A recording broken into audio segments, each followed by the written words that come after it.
Shalom Alaikum Bapak Ibu, Saudara-saudari yang dikasihi di dalam Tuhan. Kita bersyukur bisa berjumpa kembali di dalam pembelajaran firman Tuhan. Sebelumnya kita berdoa. Bapa, dalam nama Tuhan Yesus, kami bersyukur untuk kesempatan yang Kau berikan kepada kami untuk belajar firman-Mu. Kami sadar akan segala keterbatasan kami. Kami membutuhkan Roh Kudus yang menerangi hati kami sehingga kami sanggup untuk memahami kebenaran firman-Mu ya Bapa. Dalam nama Tuhan Yesus kami berdoa. Amin. Bapak Ibu, saudara-saudari yang dikasihi dalam Tuhan, hari ini Jumat 7 Mei 2021 kita akan belajar dari 1 Korintus pasal yang ke-6 ayat 12 dan 13. 1 Korintus pasal yang ke-6 ayat 12 dan 13. Judulnya adalah boleh atau tidak. Bagian yang pertama. Boleh atau tidak. Bagian yang pertama.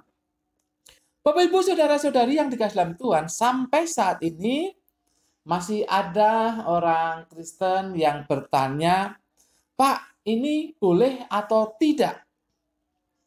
Terutama dalam sikap hidup dan mengenai makanan. Pak, ini boleh dimakan atau tidak? Pak, saya boleh begini atau tidak? Sebenarnya standar umum itu sudah disampaikan oleh Paulus. Kali ini kita akan mempelajari standar umum yang pertama atau bagian pertama.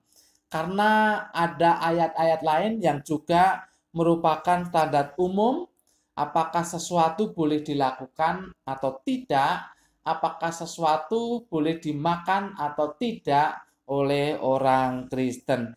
Kita baca ayatnya. 1 Korintus 6 ayat 12 dan 13. Demikian. Segala sesuatu halal bagiku, tetapi bukan semuanya berguna.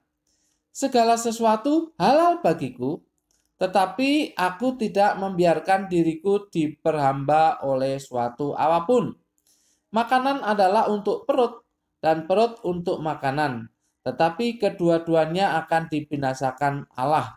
Tetapi tubuh bukanlah untuk percabulan, melainkan untuk Tuhan, dan Tuhan untuk tubuh. Ada dua standar umum yang kita pelajari kali ini. Yang pertama, apakah berguna atau tidak? Apakah berguna atau tidak?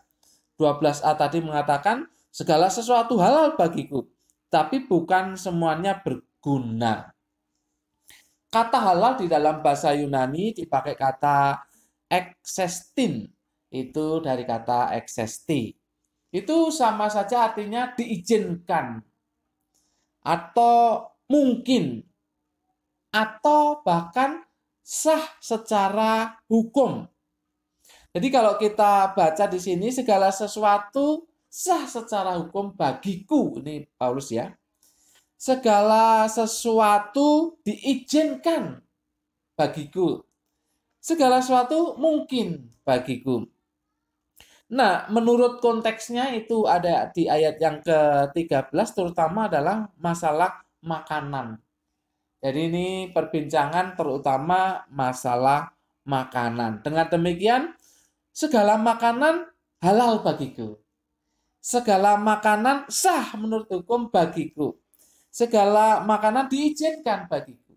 Segala makanan mungkin bagiku. Itu menurut Paulus ya. Halal. Jadi sah menurut hukum semua makanan. Kemudian tetapi apakah itu berguna atau tidak? Tetapi bukan semuanya berguna. Kata berguna di dalam bahasa Yunani adalah sumphero. Sumphero. Itu sama artinya dengan membantu. Sama artinya dengan memberi keuntungan. Sama artinya dengan memberi kontribusi. Segala makanan halal bagiku, sah menurut hukum bagiku. Tetapi bukan semuanya membantuku. Tetapi bukan semuanya memberi keuntungan bagiku. Tetapi bukan semuanya memberi kontribusi bagiku. Jadi Paulus memahami betul mana yang baik buat dia, mana yang membangun dia, mana yang bisa membantu dia, membantu kesehatannya atau yang lainnya, mana yang memberi keuntungan baginya, terutama keuntungan rohani. Nah, ini kalau kita perhatikan, maka Rasul Paulus memang memberi peluang untuk semua makanan. Ini secara khusus makanan ya, tetapi tentu ada hal yang lain. Tapi konteksnya di sini kan makanan. Memberi peluang untuk semua makanan bisa dia nikmati. Tapi dia menyadarkan dirinya ada makanan yang tidak berguna, ada makanan yang tidak mendukung kesehatannya. Ya, dia sadar diri. Jadi itulah patokannya. Patokannya. Jadi boleh enggak makan ini ya? Berguna enggak bagimu? Boleh enggak makan ini? Membangun dirimu atau tidak? Boleh enggak makan ini? Ya, apakah itu memberi kontribusi yang baik? Membantu pertumbuhan misalkan? Apakah tidak? Ya, itu jawabannya. Patokannya adalah kebergunaan. Apakah berguna atau tidak? Itu patokan yang pertama. Kita lihat yang kedua. Tidak membuat diri diperbudak atau diperhamba, sama aja ya. Tidak membuat diri diperbudak atau diperhamba. Perhatikan ayat 12b. Tetapi aku tidak membiarkan diriku diperhamba oleh apapun. Kata diperhamba di dalam bahasa Yunani dipakai kata exousiastesomai. Itu dari kata dasar exousiaso. Exousiastesomai itu merupakan kata yang sangat penting karena artinya adalah dikuasai. Kalau kata kerja aktifnya exousiaso ya memiliki kuasa atas seseorang atau atas sesuatu. Ya kalau diperhamba ini berarti dikuasai. Dikuasai. Contohnya, contoh konkretnya. Ada seorang anak yang tega menganiaya orang tuanya. Mengapa? Karena tidak diberi uang untuk membeli rokok. Bapak Ibu pernah dengar berita itu? Ada seorang anak yang tega, anak remaja, yang tega menganiaya orang tuanya karena tidak diberi uang rokok. Itulah orang yang dikuasai namanya, diperhamba. Oleh apa? Oleh rokok tentunya. Diperhamba, dikuasai oleh rokok. Contoh yang lain sudah sering saya katakan. Koruptor. Koruptor itu diperhamba oleh uang. Jadi dia memakai kelicikannya, menggunakan kesempatan untuk berbuat jahat, mengeruk kekayaan untuk diri sendiri. Itu koruptor. Itu berarti orang yang diperhamba, dikuasai oleh uang. Dan masih banyak yang lainnya. Hobi bisa jadi hobi.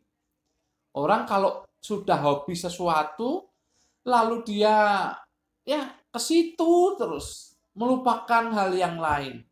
Kegiatan yang lain yang lebih penting. Kalau sudah hobinya ke situ. Nah, itu juga dikuasai atau diperhamba. Kalau sudah dikuasai seperti itu, jawabannya jelas tidak boleh. Atau ada kecenderungan untuk dikuasai, maka jawabannya tidak boleh. Termasuk makanan sebetulnya, termasuk makanan.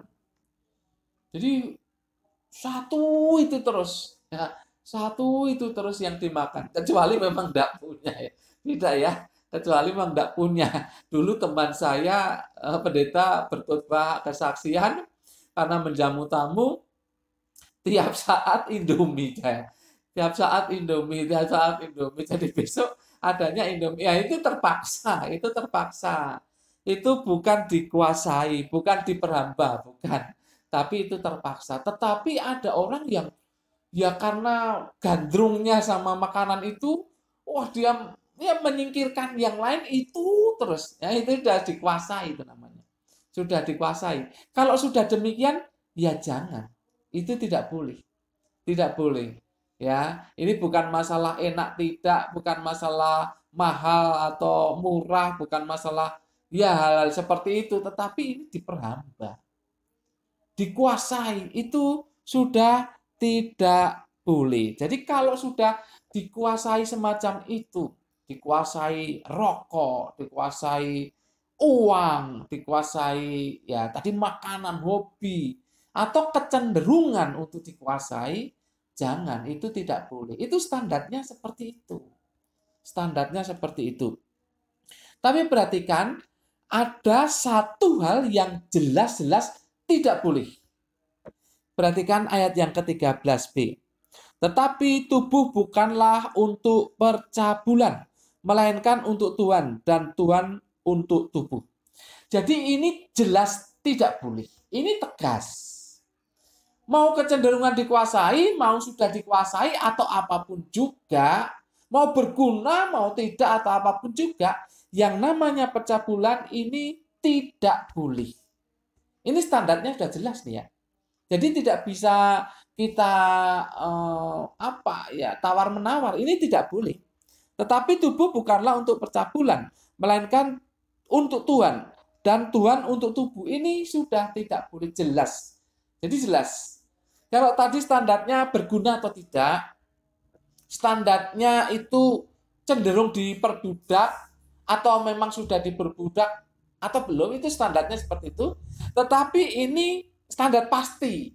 Jadi percabulan itu hal yang tidak boleh. Yang tidak boleh. Ini sudah jelas sekali. Kata percabulan dalam bahasa Yunani itu porneia. Itu artinya ketidaksusilaan, ketidaksucian, pelacuran, segala jenis hubungan seks yang melanggar hukum. Ini tegas tidak boleh. Ya, tegas tidak boleh. Bapak, Ibu, saudara-saudari yang dikasihi dalam Tuhan. Jadi sudah terjawab bukan pertanyaannya, boleh atau tidak? Sebelum kita melakukan sesuatu, sebelum kita mengonsumsi sesuatu, kita harus bertanya, itu berguna bagi saya atau tidak? Kita harus bertanya, apakah kalau saya mengkonsumsi ini, saya diperhamba, diperbudak olehnya atau tidak? Saya harus katakan, walaupun karena saya memang tidak merokok, tetapi rokok itu kan kecenderungan dikuasai, diperhamba. Perhatikan, orang pertama kali coba-coba kan, sedikit-sedikit, nanti lama-lama satu, terus kemudian berikutnya banyak. Dan kalau tidak merokok katanya pusing, begitu. Katanya tidak enak badan, itu kalau tidak merokok. Itu sudah dikuasai. Itu kan kecenderungan begitu. Makanya saya katakan itu bagian yang sebetulnya harus diwaspadai dan tidak boleh. Apalagi obat-obatan. Apalagi obat-obatan dan narkotika, narkoba itu. Apalagi itu. Jelas tidak boleh. Karena itu cenderung dikuasai. Anda tidak akan bisa lepas dari itu. Sulit sekali. Bukan saya pernah mengalami, tidak sama sekali, bukan. Saya melihat pengalaman orang-orang yang sudah terjerumus ke situ. Sulit sekali. Walaupun masih ada mujizat, masih ada kesempatan. Tapi itu jarang sekali. Itu sulit. Kalau sudah dikuasai seperti itu sulit. Makanya tidak boleh. Jadi kalau ingin mengonsumsi sesuatu, ingin melakukan sesuatu, tanyalah pada diri sendiri. Apakah itu berguna bagi saya atau tidak?